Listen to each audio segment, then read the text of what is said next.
அஸ்ஸலாமு அலைக்கும். மீண்டும் மாலை நேரத்துக்கான மிக முக்கியமான சில தகவல்களோடு தான் வந்திருக்கேன். வீடியோவை கடைசி வரைக்கும் பாருங்கள். தெரியாத நண்பர்களுக்கும் மறக்காமல் ஷேர் பண்ணுங்கள். வீடியோ பிடிச்சிருந்தால் ஒரு லைக் பண்ணுங்கள், சப்ஸ்கிரைப் பண்ணுங்கள். மறக்காமல் பெல் பட்டன் ஆல் செலக்ட் பண்ணுங்கள். அப்போ தான் நான் போகிற ஒவ்வொரு தகவலும் உங்களுக்கு நோட்டிஃபிகேஷன் மூலம் கிடைக்கும். இன்றைய தகவலில் பல முக்கியமான தகவல்கள் இருக்குது. வீடியோவை தயவு செய்து ஸ்கிப் பண்ணாமல் கடைசி வரைக்கும் பாருங்கள். மிக முக்கியமான தகவல் இருக்குது. காலை நேரம் போட்ட செய்தியும் போய் பாருங்கள், அதுலேயும் பல தகவல்கள் இருக்குது. தைமா மற்றும் சொலைபியாவில் வசிக்கும் சேவை முடிந்த 1102 இராணுவ வீரர்களின் மின்சாரம் மற்றும் தண்ணீர் மற்றும் முனிசிபல் கட்டணங்களுக்கான கடனை வசூலிக்குமாறு பாதுகாப்பு அமைச்சகம் மின்சார அமைச்சகத்திடமும் முனிசிபாலிட்டியிடமும் கோரிக்கை விடுத்துள்ளது. பாதுகாப்பு அமைச்சகம் மின்சாரம் மற்றும் நீர் அமைச்சகத்திடம் கடன்களுக்கு எந்த விதத்திலும் பாதுகாப்பு அமைச்சகம் பொறுப்பேற்காது என்பதையும் தெளிவாக தெரிவித்துள்ளது. பெதூன்கள், குறிப்பாக பெதூன் ஆர்மி ஆஃபீஸர்களாக இருந்தவங்க, இப்போ ரிட்டையர்ட் ஆகி இருக்கிறவங்க, ஓய்வு பெற்றவங்க, அவங்களுடைய கடன்கள் மின்சார கட்டணமாக இருக்கலாம், அல்லது தண்ணீர் கட்டணமாக இருக்கலாம், அல்லது அவங்களுடைய பெலதியா முனிசிபாலிட்டி கடனாக இருக்கலாம். இது எதுவுமே பாதுகாப்பு அமைச்சகம் இதுக்கு பிறகு பொறுப்பேற்காது. அவங்களுடைய செட்டில்மெண்ட் எல்லாம் நாங்கள் முடிச்சிட்டோம் அப்படின்றத கம்ப்ளீட்டாக சொல்லியிருக்கிறாங்க. இதற்கு பிறகு என்ன ஆகும்னா, உள்துறை அமைச்சகத்தால் அவங்களுடைய டிரான்சாக்ஷன் எல்லாமே ஸ்டாப் ஆகும். யார் யாரெல்லாம் மின்சார கட்டணம், தண்ணீர் கட்டணம் அல்லது முனிசிபாலிட்டி கட்டணங்கள் ஏதாவது செலுத்த இருக்குதோ அந்த கஃபீல்களுடைய, இப்போ நம்மளுக்கு அவங்க கஃபீல் தானே, அந்த கஃபீல்களுடைய அனைத்து கணக்கு வழக்குகளும், அவங்களுடைய எந்த ஒரு செயல்பாடுகளுமே உள்துறை அமைச்சகத்திலே இல்லை மற்ற எந்த ஒரு அமைச்சகத்திலையுமே அவங்களால செயல்படுத்த முடியாது. எல்லாமே உடனடியாக நிறுத்தப்படும். அவங்களால அக்காம அடிக்க முடியாது, வீசா எடுக்க முடியாது, இப்படி பல பிரச்சனைகள் வரும். அவங்களிடம் வேலை செய்யக்கூடிய தொழிலாளர்களும் சேர்த்து இதில் பாதிக்கப்பட போகிறாங்க அப்படின்றது தான் முக்கியமான ஒரு விடயம். அடுத்ததா பயோமெட்ரிக் ஃபிங்கர் பிரிண்ட். இதை மறுபடியும் ஞாபகப்படுத்துகிறேன். உள்துறை அமைச்சகம் தொடர்ந்து இதை அவேர்னஸ் பண்ணிக்கிட்டே இருக்கிறாங்க. இதில் குறிப்பாக நோய்வாய்ப்பட்டவர்கள், ஊனமுற்றவர்கள், வயதானவர்கள், இவங்களுக்கு வீட்டிலேயே பயோமெட்ரிக் எடுப்பாங்க. அதுக்கு அப்பாயின்மெண்ட் போடணும். அவங்களுடைய மெடிக்கல் ரிப்போர்ட்டு, அதே மாதிரி அவங்களுடைய ஆஃபியா கார்டு, இதெல்லாமே அவங்களுக்கு அனுப்பி வைக்கணும் வாட்ஸ்அப்பில். இது பார்த்திங்கன்னா ஆசிமா கவர்னரேட் மற்றும் ஹவாலி கவர்னரேட்டுக்கு 97 68 77 67 என்ற வாட்ஸ்அப் இலக்கமும், அதே போல் முபாரக் அல் கபீர் மற்றும் அகமதி கவர்னரேட்டுக்கு 95 57 63 05. அடுத்ததாக ஜஹரா மற்றும் ஃபர்வானியா கவர்னரேட்டுக்கு 97 78 14 37. இந்த வாட்ஸ்அப் இலக்கத்தினூடாக அவங்களுடைய டீட்டெயில்ஸை சென்ட் பண்ணினா வீட்டுக்கே பயோமெட்ரிக் எடுத்துகிட்டு போவாங்க. அதே மாதிரி காலை 8 மணிலேருந்து இரவு 10 மணி வரைக்கும் இப்போ அப்பாயின்மெண்ட் இருக்குது. முடிந்த வரைக்கும் செஹலில் ட்ரை பண்ணுங்கள். அப்படி இல்லையா கஃபீல்களோட சரி நீங்கள் போனீங்கன்னா அவங்களுடைய பிரச்சனையும் முடிஞ்சிடும், உங்களுக்கும் ஃபிங்கர் வைக்கக்கூடிய வாய்ப்பு கிடைக்கும். முடிந்த வரைக்கும் ட்ரை பண்ணுங்கள், கஃபீல்களிடம் தெரியப்படுத்துங்க. இது முன்னாடி வரக்கூடிய அரபி வீடியோவையும் காட்டுங்க. تنوه وزارة الداخلية الإخوة المواطنين الذين لم يقوموا بإجراءات البصمة البيومترية بضرورة الإسراع في أخذ البصمة خلال المهلة المحددة والتي ستنتهي في تاريخ 30/9/2024، وذلك من خلال المراكز المخصصة في المحافظات ال6، بالإضافة إلى المراكز الموجودة في المجمعات التجارية خلال أوقات العمل من الساعة 8 صباحا وحتى الساعة 10 مساء. كذلك سيتم العمل بعطلة نهاية الأسبوع، علما بأنه سوف يتم إيقاف جميع المعاملات الحكومية لمن لم يقم باستكمال إجراءات البصمة البيومترية فور انتهاء المهلة المحددة. வெளிநாடு வாழ் தாய் தந்தையர்களே, இது உங்களுக்கு மிக முக்கியமான ஒரு தகவல். இது நான் ட்விட்டரில் பார்த்தேன். இந்தியாவில் நடந்த ஒரு சம்பவம் அப்படின்னு தெரிஞ்சிருந்தாங்க. பீகார் மாநிலத்தில் தன்னுடைய தந்தையை, தன்னுடைய மகளை பாலியல் வன்புறவு செய்த சம்பவம். தன்னுடைய தந்தை இதை இந்த பொண்ணு நிறைய தடவை கம்ப்ளைண்ட் பண்ணியிருக்குது. கிட்டத்தட்ட 3 ஆண்டுகளாக இந்த சம்பவம் அரங்கேறுது. இதை தொடர்ந்து இந்த பொண்ணு கம்ப்ளைண்ட் பண்ணியும் யாருமே ஏற்றுக்கொள்ளலை. யாருமே அதுக்கு எதிர்ப்பு தான் தெரிவித்தாங்களே தவிர யாருமே அதை ஏற்றுக்கொள்ளலை. கடைசியாக இந்த பொண்ணு என்ன பண்ணுதுன்னா, ஒரு கேமராவை எடுத்து ஒளிச்சு அதோடைய ரூமில் அந்த ரூமில் வச்சுட்டு ஆன் பண்ணி வைக்குது. ரூமில் கேமரா ஆன் பண்ணி வைக்குது. வச்சதுக்கு அப்புறமா அந்த நபர் செய்கிற அந்த சேட்டை, தன்னுடைய தந்தை செய்யக்கூடிய அந்த நாசகார செயலை ரெக்கார்ட் பண்ணுது. பண்ணினதுக்கப்புறமா அதையே ஆதாரமாக எடுத்துகிட்டு போய் காட்டி அதுக்கப்புறமா அது சமூக ஊடகங்களில் பரவின பிறகு தான் சட்ட நடவடிக்கை எடுத்திருக்கிறாங்க. யார்? தன்னுடைய சொந்த தந்தை செய்த தவறு இது. சொல்லும்போதே முடியல, கூசுது, அவ்வளோ ஒரு மனவேதனையாக இருக்குது. இந்த மாதிரியான சூழல் இது 1-2 இல்லை, பல செய்திகள் நம்ம பார்த்துருக்கலாம். பல செய்திகள் இதுக்கு முன்னாடி இருந்தே வெளியாகிடுச்சு. தயவு செய்து அன்பார்ந்த பெற்றோர்களே, வெளிநாடுகளில் வாழக்கூடிய நீங்கள் உங்களுடைய குழந்தைகளை யாருடைய பொறுப்பில் விசேடமாக உங்களுடைய பெண் குழந்தைகளை யாருடைய பொறுப்பில் நீங்கள் விட்டுட்டு வந்திருக்கிறீங்க? உங்களுடைய பெண் குழந்தைகளை நீங்கள் யாருடைய பொறுப்பில் விட்டுட்டு வந்திருக்கிறீங்க? வயதுக்கு வந்த குழந்தைகளை அவங்களுடைய நிலை என்ன? அவங்கள பற்றி நீங்கள் தினமும் சிந்திக்கிறீங்களா? தினமும் கால் பண்ணி பேசுகிறீங்களா? உண்மையில் எத்தனையோ தாய்மார்கள் இன்றைக்கி இந்த வீடியோவை பார்த்ததுக்கு பிறகு மனம் வேதனைப்படலாம், யோசிக்கலாம், பயப்படலாம். ஆனால் இது அனைத்துமே நடக்கக்கூடியது. உண்மையிலே நடந்த சம்பவம். நான் இதை விஷுவலை மாற்றி காட்டினதுக்கு உண்மையிலே நடந்த சம்பவம். யூடியூப்பில் முழுசாக அப்டேட் பண்ண முடியாது, சென்சார் பண்ணி தான் போடணும். அப்போ பாருங்கள், சொந்த தகப்பனே இந்த நிலைமையில் இருக்கிறாங்கன்னா, மாமா வீட்டில், சித்தப்பா வீட்டில், பெரியப்பா வீட்டில், மச்சான் வீட்டில், ஃப்ரெண்டு வீட்டில், இப்படி குழந்தைகளை விட்டுட்டு எத்தனை பேர் வந்திருக்கிறீங்க. எல்லாம் வல்ல இறைவன் உங்களுடைய குழந்தைகளை பாதுகாக்கட்டும். தயவு செய்து அவங்கள பற்றியும் கொஞ்சம் சிந்திங்க. தொடர்ந்து அவங்கள பற்றியும் கொஞ்சம் விசாரித்து பாருங்கள். அப்படியே விட்டுறாதீங்க. அடுத்ததா மிக முக்கியமான ஒரு தகவல். குவைத்துடைய இன்சூரன்ஸ் கார்ப்பரேஷன் மார்ச் 2024 இறுதிக்குள் சுமார் 1,74,500 ஓய்வூதியதாரர்களுக்கு குடிமக்களுக்கான சராசரி ஓய்வூதியம் மாதத்திற்கு 1,350 தினார் இருபாலாருக்கும் பொதுவாக உள்ளது. இதில் ஆண்களுக்கு அதிகளவாக 1,594 தினாரும், பெண்களுக்கு 1,039 தினார்களும் வழங்கப்பட்டு வருகின்றது. இதில் எண்ணெய் துறையில் ஆயில் செக்டாரில் வேலை பார்த்து ஓய்வு பெற்றவர்களுக்கு சராசரி ஓய்வூதியம் 1,845 தினார் எனவும் தெரிவித்திருக்கின்றார்கள். பார்த்துக்கோங்க, இதுதான் அவங்களுடைய ஓய்வூதிய கணக்கு. ரிட்டையர்ட் ஆகின பிறகு அவங்களுக்கு கொடுக்குற சம்பளம் தெரிஞ்சுக்கோங்க. அதே மாதிரி ஆயில் செக்டாரில் தான் வேலை பார்க்குறோம். ஆமாம், உங்களுக்கு அந்த மாதிரி பென்ஷன் கிடைக்குது, நல்ல சம்பளம் கிடைக்குது. நாங்களும் ஆயில் செக்டாரில் தான் வேலை பார்க்குறோம். ஆனால் உங்களுக்கு அந்த சம்பளம் கிடைக்கணும்னா நாங்கள் இங்கே சாகணும், ரொம்ப கஷ்டப்படணும் அப்படின்றத நகைச்சுவையோடு ஒருத்தர் தெரிவிச்சிருக்கிறாரு. شوف دنيا كيف ما في معلومة عن إنسان والله ما قسم بالله. الله تقوي بالله تبقى الصبر بالله وين الصبر خشمي كبير أنا ضربت بمطرقة لوني أسود من الشمس والحرارة تيريرين أني شغل من أمس الفجر لين العصر اليوم عصر بعد ما في خالات شغل هذا شغل ضرب مطرقة وركب مع البيب تيريرين لكن أنا أقول الحمد لله غير نفور ما حصل شغل قسم أنا مخبول جاي مجنون يمكن شغل داخل حرارة شمس شوف انت شوف انت مرات خبر وين انت هنا انا شغل عربيش السلام عليكم يلا جاويش كيف والله ان الشغلة هذه اي شغلة نقول بيها ربيحة والله ما بيها ربيحة.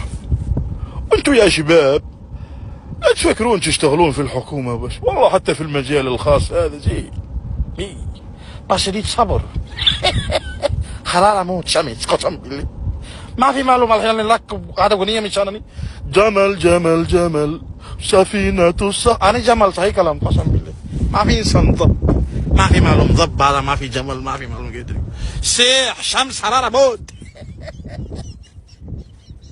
لا تكوت الليل أنا جاي خبلك قسم بالله مخبول جاي مخبول.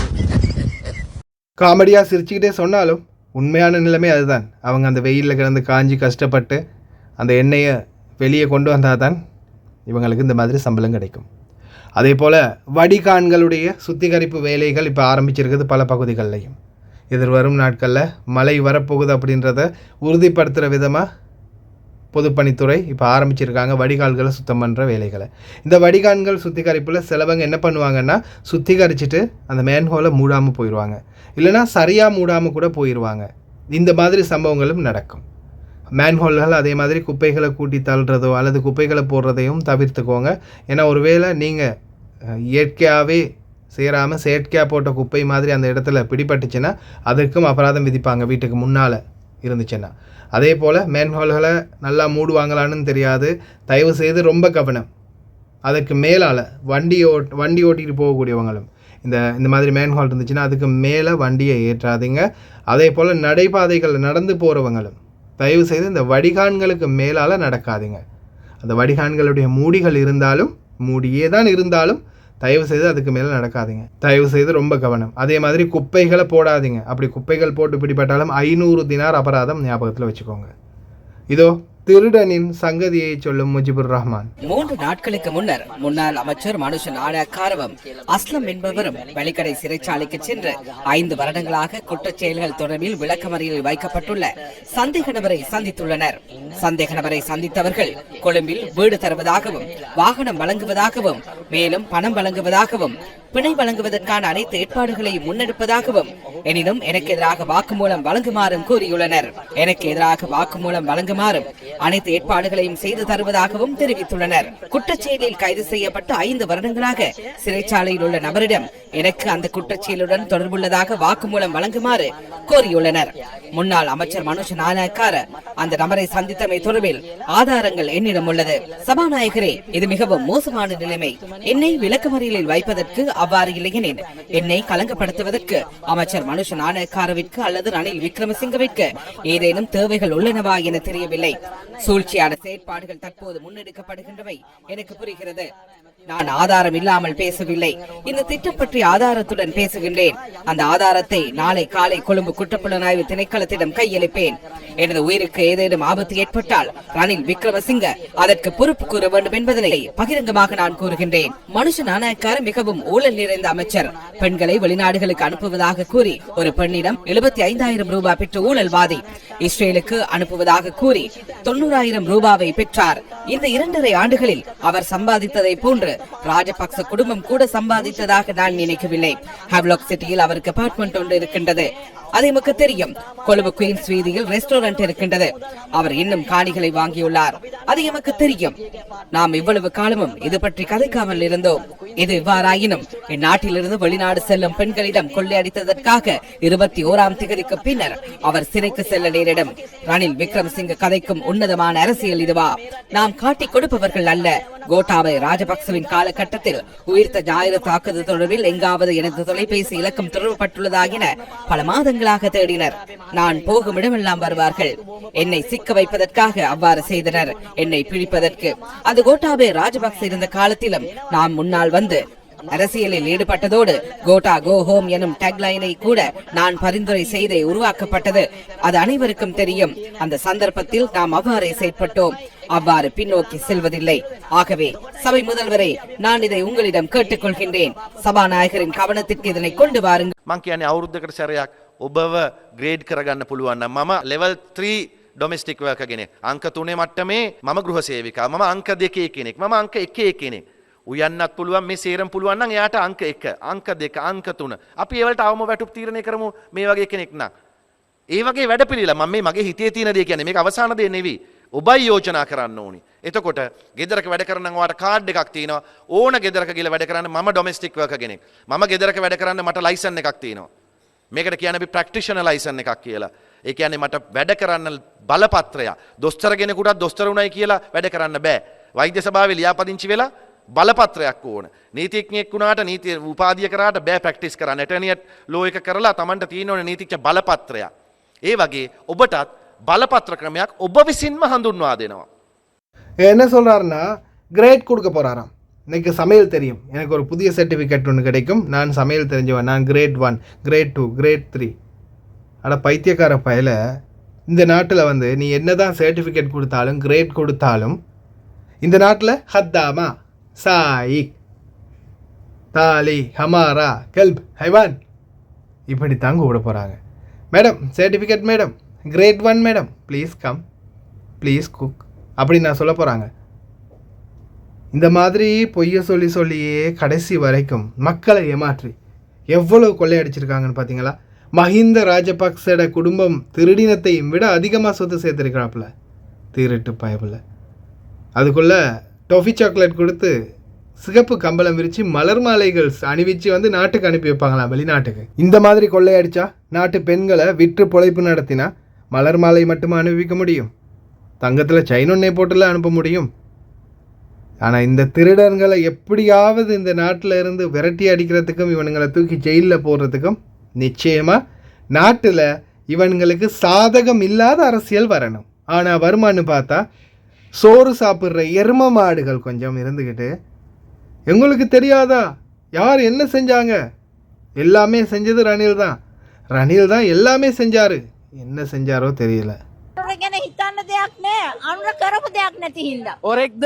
හොරෙක් තියා මොකෙද්ද කියලාවත් දැනගන්න දෙයක් කිසි දෙයක් කරලා නෑ. සජිත් ගැන සජිතුත් ඒ වගේම තමයි කරපු දෙයක් නෑනේ. කියවනවා විතරයි. කරපු කෙනාට මිනිස්සු ඡන්දෙ දෙන්න ඉදිරිපත් වෙන්නේ නෑ. එතකොට රනිල් මොනවද කරන්නේ? රනිල් මහත්තයා තමයි මේ ඔක්කොම කරේ. අද ඔයාට තේරෙනවද මේ පාරේ යන්න බැරි තරමට සෙනග ඉන්නවා. විදේශිකයෝ ඉන්නවා. එක එක ආගමික නියෝජනය කරන අය ඉන්නවා. වයස් මට්ටම් අය ඉන්නවා. කිසිම බයක් තොරක් නැතුව මේ අස්සක් මුල්ලක් යන්න බැරුව මේ වන් වේ වෙලා මේ පාරේ යන්න බැරි තත්ත්වෙට සෙනග ඉන්නේ මොකද්ද? ඒක තමයි අවුරුදු දෙකක් ජනාධිපතිතුමා කරපු වෙනස. அஸ்ஸலாமு மச்சான் ஹாட் ஆகிக்கிறோம் வா மச்சான் எங்கட அடகல்ல பூமியை கிட்ட வா மச்சான் எல்லாரும் இந்த ரணில் 2500 ரூபாய் தாரான் இன்னைக்கு வந்து ஸ்டிக்கர் ஒன்று அடிச்சு ஒரு வாரமா இருந்தா அடிச்சு முடிஞ்சு ஸ்டிக்கரை கழட்டியாச்சு மாலிமாவுக்கு தந்தையை போட்டாச்சு. இலடுகட்ட வயசான காலத்தில் யார் வீட்டு அப்பன் சொத்தை எடுத்து ஒரு ஆளுக்கு 2500 ஆட்டோவுக்கு யோசிச்சு பாருங்கள். எத்தனை ஆயிரம் எத்தனை லட்சம் கோடி ஒரு 2500 ஒரு ஆட்டோக்குண்ணா. அதே மாதிரி பாருங்கள் රනිලුடைய අරාජකම්. පෙරවරුවේ බදුල්ල නගරයේදී ස්වාධීන ජනාධිපති ධුර අපේක්ෂක රනිල් වික්‍රමසිංහ මහතාගේ ජනාධිපතිවරණ ප්‍රචාරණ කටයුතු වල නිරත වූ පිරිසක් බදුල්ල මැතිවරණ ආරවුල් නිරාකරණ මධ්‍යස්ථානයේ නිලධාරීන් විසින් සිය භාරයට ගෙන තිබෙනවා.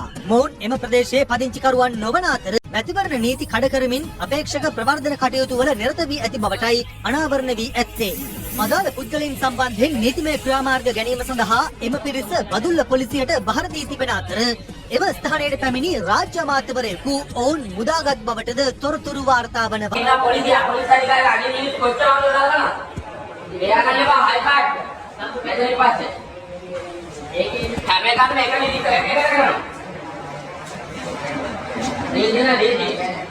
இந்த கடைசியில் வந்து சோத்து மாடு இதுதான் பாருங்க. எலெக்ஷன் நீதியை வந்து தேர்தல் நீதியை வந்து அவங்க வந்து மீறி இருக்கிறாங்க, தேர்தல் சட்டத்தை. ஆனால் இவர் போய் பலாத்காரமாக உள்ள போலீஸில் போய் என்ன அப்படி இப்படின்னு சத்தம் வச்சு அவ்வளோ பேரும் இழுத்துட்டு போகிறாரு வெளியில். இந்த அரசியலாக வேணும்? இவங்களுக்கா நீங்கள் ஓட்டு போடணும்? இப்போவே நீதிக்கு இவ்வளோ அழகாக மரியாதை கொடுக்குறாங்கன்னா, ஆட்சிக்கு வந்துட்டாங்கன்னா அடுத்தது நிறைய பேர் என்ன காரணம் நீங்கள் காரணமே சொல்லாமல் போயிட்டீங்களே. பாஸ்போர்ட் போலினுக்கு என்ன காரணன்றது இன்னுமே உங்களுக்கு புரியலையா? இன்னமும் என்னையே தான் கேட்குறீங்களா? எலெக்ஷன் தான், வேற என்ன காரணம்? தேர்தல் தான் முக்கியமான காரணம். நல்லாவே தெரியும். தேர்தல் நேரத்தில் பாஸ்போர்ட் எல்லாருக்கும் கொடுத்துட்டா குறைஞ்சது இப்போதைக்கு பாருங்கள் லட்சக்கணக்கான பேர் போலியில் நிற்கிறாங்கன்னும் போது பாஸ்போர்ட்டை எடுத்தால் என்ன ஆகும்? பாஸ்போர்ட்டை கொடுத்தா அடுத்த கணமே வீசாவை போட்டு கிளம்பிடுவாங்க மக்கள். அப்போ ஓட்டு போடுறதுக்கு ஆட்கள் இருக்காது. அதனால தான் இந்த தேர்தலை காரணமாக வச்சு தான் இந்த பாஸ்போர்ட் எல்லாமே தாமதம். பாருங்கள், இந்த தேர்தல் முடிஞ்சு ஒரு மாதம் போகும்போது, இது வந்து செப்டம்பர் தானே, அக்டோபர் மாதமெல்லாம் எல்லாமே ரெகுலராக நடக்கிற மாதிரி நடக்கும். எவன் ஜெயித்தாலும் சரிதான், எல்லாமே சரியாக நடக்கும். இந்த எலெக்ஷன் முடியும் வரைக்கும் தான் இந்த கூத்து. அதே போல் எனக்கு ஒரு வீடியோ ஒருத்தர் அனுப்பியிருந்தாங்க. நம்ம இந்த சமூக ஊடகத்தில் இருக்கும்போது மக்களுக்கு சில அறிவுரைகளை தெளிவுரைகளை நாம் எடுத்து வழங்குறோம். ஏன்னா நான் ஒருத்தர் பேசுகிறது, நான் ஒருத்தர் போகிற வீடியோ பல ஆயிரம் பேர் பார்க்குறீங்க. அப்போ சில தெளிவுகள் வந்து நம்மளுக்கு கிடைக்கும்போது ஒரு சில விடயங்கள் வந்து நம்மளுக்கே அப்போ தான் புத்தி பிடிப்படும். அதே மாதிரி தான் ஒரு கதை ஒன்று கேட்டேன். ஒருத்தர் பேசக்கூடிய கதை ஒன்று, அந்த வீடியோவை போடலை, நான் அந்த ஆடியோவை போடுறேன். நீங்கள் கண்ணாலே பாருங்கள். இந்த மாதிரி போலியில் எத்தனை ஆயிரம் பேர் நிற்கிறாங்கன்னு, எத்தனை லட்சம் பேர். இது வரைக்கும் எத்தனையோ தடவை அடி வாங்கிட்டோம். எத்தனையோ வருடங்களாக இன்னமும் அரசியல்வாதிகளால் தாக்கப்பட்டுக்கிட்டு தான் இருக்கிறோம். ஆனாலும் நம்மளுக்கு ரோசமும் வரல, புத்தியும் வரல.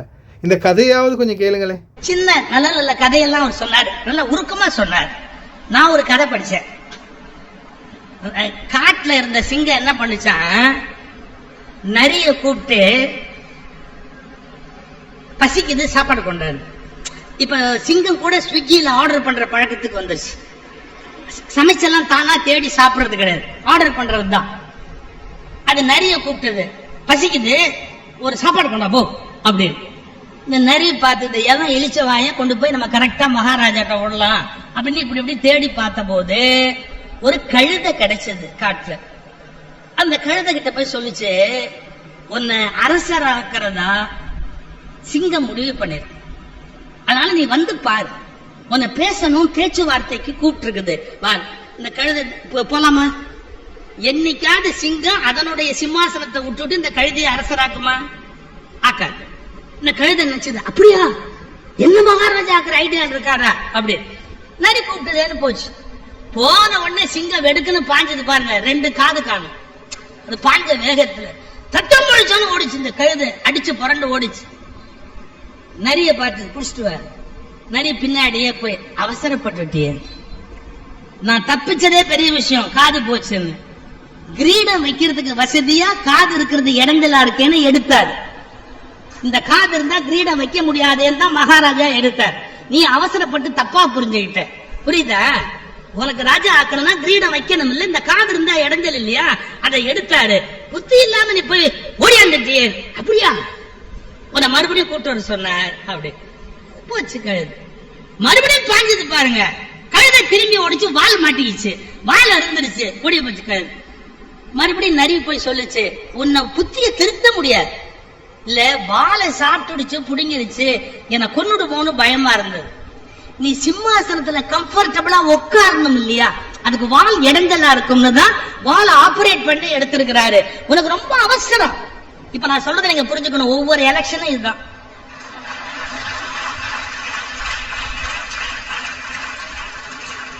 ஒவ்வொரு எலெக்ஷனும் இதேதான், ஒரு ஆபரேஷன் தான். மக்களை பெருமைப்படுத்துவதற்கான முயற்சி, நம்புங்க.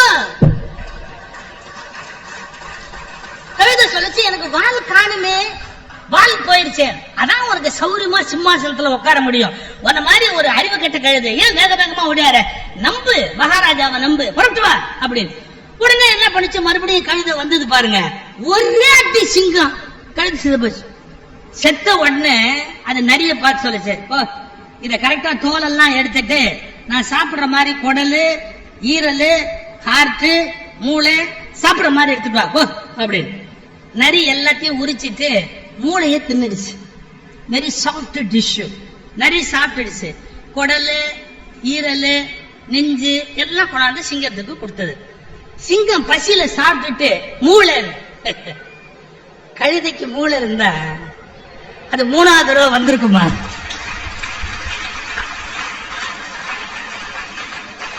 ஏங்க, முதல் தடவை காதை போன உடனே புத்தி வந்திருக்கணும், வாழை எடுத்த உடனேயாவது உங்களுக்கு புத்தி வந்திருக்கணும். எதுக்கு கழுதைக்கு? எப்ப வரலையோ அப்பவே அதுக்கு மூளை இல்லைன்னு உங்களுக்கு தெரியலையா மகாராஜா? அதான் மூளை இல்லைன்னுச்சு, சிங்கமும் நம்புச்சு. இதுக்கப்புறம் நான் இதை விளக்கமா சொல்லணுமா? ஓட்டு போடுங்க, உங்க சௌரியப்படி ஓட்டு போடுங்க போங்க. சிங்கம் யார் தெரியுமா? ஜனாதிபதி சிங்கம். அப்போ இந்த நரி யாருன்னு நினைக்கிறீங்க? இப்போ தான் ஊழ விட்டு தெரியுதுங்களே கொஞ்சம், ஒவ்வொன்று ஸ்டேஜில் ஏறி, எங்களுடைய அமைச்சர், எங்களுடைய ஜனாதிபதி, இவர் தான் எங்களுடைய நாட்டுக்கு தேவை, இவர் தான் போலிமை இல்லாமாக்கினால், இருக்குள்ள போலின்னு இல்லாமாக்கினானுங்க. அப்போ இந்த பாஸ்போர்ட் ஆஃபீஸில் நிற்கிறது என்னங்கடா? இல்லை, நான் தெரியாமல் தான் கேட்குறேன். இந்த அறிவத்தின் அமைச்சர்கள் பேசுகிறானுங்களே, அதே மாதிரி இந்த ஒரு ஜாதி அறிவு சோத்து மாடுகள் கொஞ்சம் இருந்து கொண்டு பேசுது. ரோட்டில் போலினே இல்லை பார்த்தீங்களா, கேஸ் போலின் இல்லை, பெட்ரோல் போலின் இல்லை. ஆமாம், கேஸு பெட்ரோல் போலின் இல்லை. என்ன காரணம்? விலையை அதிகரிச்சிட்டாங்க. அதால் கேஸ் சிலிண்டர் பாவிக்க முடியாத நிலைமைக்கு தள்ளப்பட்ட மக்கள்லாம் கேஸ் சிலிண்டர் தூக்கி ஓரமாக போட்டுட்டு விறகடுப்புக்கு மாறிட்டாங்க. வண்டி வச்சுருந்தவங்க எல்லோரும் என்ன பண்ணாங்க, ஒன்று வண்டியை தூக்கி கொண்டு போய் வீட்டில் நிப்பாட்டி வச்சாங்க, இல்லைன்னா விற்று போட்டுட்டு ஒரு புஷ் பைசிக்கலை வாங்கி ஓட ஆரம்பித்தாங்க. கேஸ் அடிக்க முடியாது, காசு கூட. பெட்ரோல் அடித்து கட்டணம் செலுத்த முடியாது, காசு கூட. கட்டுப்படியாகாதுன்னு விட்டு போட்டுட்டு மக்கள் அவங்க வேலையை மாற்று வழிகளில் பயன்படுத்திட்டு இருக்கிறாங்க. அதால் போலின் இல்லை. அப்போது இந்த ஒவ்வொரு அதிகாரிகள், அரசு அதிகாரிகள் போலினில் போகிறாங்க. இப்போ நிறைய வந்து போராட்டம் நடக்குது. சரி, இந்த பாஸ்போர்ட் போலின் அது இந்த இவனுங்களுடைய கண்ணுங்களுக்கு தெரியலையா? முக்கியமான ஒரு விடயம், இலங்கை வரலாற்றிலேயே முதன்முறையாக நாட்டு மக்கள் பாஸ்போர்ட்டுக்காக திரண்டு நிற்கிறது. இதை விட பெரிய என்ன புடுங்கின ஆட்சி பண்ணிட்டாரு ரணில் விக்ரமசிங்க. அவரை தூக்கி வச்சு கொண்டாடுறீங்க. இன்னும் கொடுத்தீங்க, கடைசியில் பாஸ்போர்ட்டும் கிடையாது, ஒன்றும் கிடையாது. அமெரிக்காக்காரனும் சீனாக்காரனும் இன்னொரு சில நாட்டுக்காரங்களும் வந்து ஒவ்வொரு பகுதியாக ஆக்கிரமிப்பாங்க. அதில் உங்களை அடிமைகளாக வச்சு வேலை வாங்குவாங்க. அதுக்கப்புறமா தட்டோட ஏந்திட்டு நிற்கணும் சாப்பாடு ஒரு வேலைக்கு. உண்மைக்குமே அந்த நிலைமை நம்மளுக்கு வரும், நல்ல ஒரு அரசியல் மாற்றத்தை தேர்ந்தெடுக்காத பட்சத்தில். ஏன்னா நம்ம தான் கழுதைகளாகவே இருக்கிறோமே. காது போனாலும் வால் போனாலும் மறுபடியும் போய் அவங்கள்ட்டையே தானே மாற்றோம். இந்த முறையாவது சிந்தித்து செயல்படுவாங்கன்னு நம்புகிறேன். பார்க்கலாம். ஏன்னா நம்ம மக்கள் அரிசிக்கும் சோத்துக்கும் சாராயத்துக்கும் 5000 ரூபா பணத்துக்கும் எப்போயோ அடிமை ஆகிட்டாங்க. அதுலேருந்து மீண்டு வந்தால் தான் நாட்டை மீட்டெடுக்கலாம். பார்க்கலாம் இன்ஷா அல்லாஹ். கடைசி வரைக்கும் பார்த்து எல்லாருக்குமே ரொம்ப நன்றி. தெரியாத நண்பர்களுக்கும் மறக்காமல் ஷேர் பண்ணுங்கள். வீடியோ பிடிச்சிருந்தா ஒரு லைக் பண்ணுங்கள், சப்ஸ்கிரைப் பண்ணுங்கள். இன்னொரு வீடியோவில் சந்திக்கலாம்.